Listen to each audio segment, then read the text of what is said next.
Welcome to this video on the topic of vectors.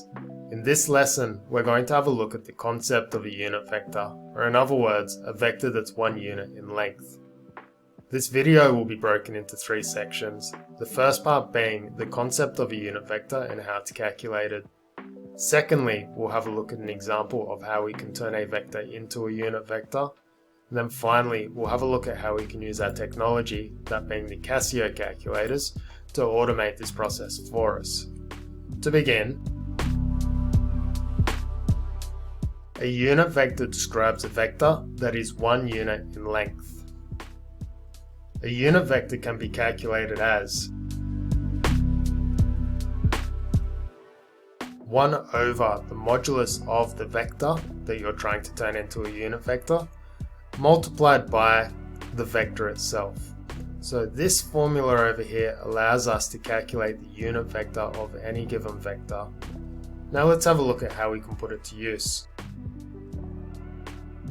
Suppose we want to calculate the unit vector of vector A, which is defined as -4 and we'll go 3 this time.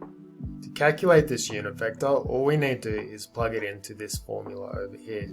So writing this out, the unit vector for A is going to be 1 over, and then it's going to be the modulus of -4 and 3 multiplied by the vector A, which is just -4 and 3. Performing this calculation, downstairs the modulus of -4 and 3 is going to turn into 1 over the square root of -4 squared plus 3 squared times the original vector. Moving along, this guy over here is going to be 16 plus 9, which is root 25, which is going to turn into 1 over 5. This is going to be multiplied by -4 and 3.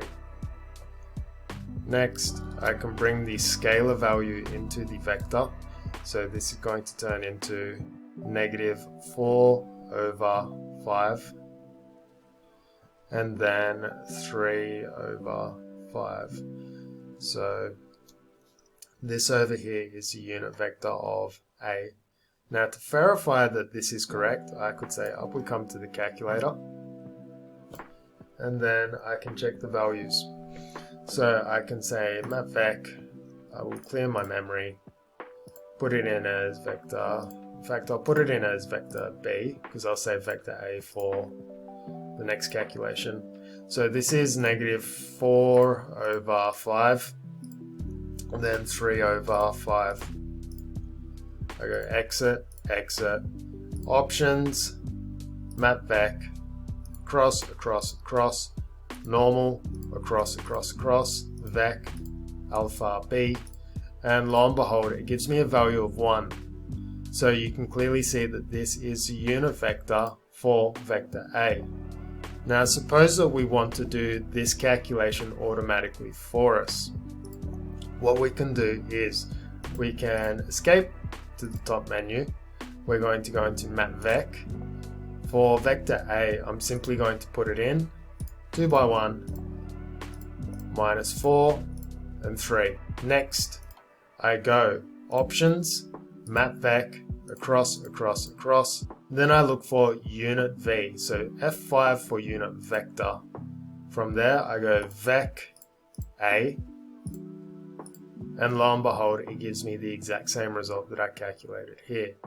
Now, in practicality, when we're calculating the unit vector of any given vector, if it's in a numerical form, we always reach for the calculator because we're error prone if we go to do this manually.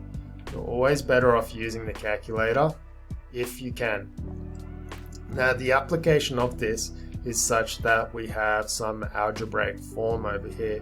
So if we had vector B and it was equal to C and 3, then you'd have to use the manual operation here. But typically speaking, we always use the calculator when we're doing this stuff.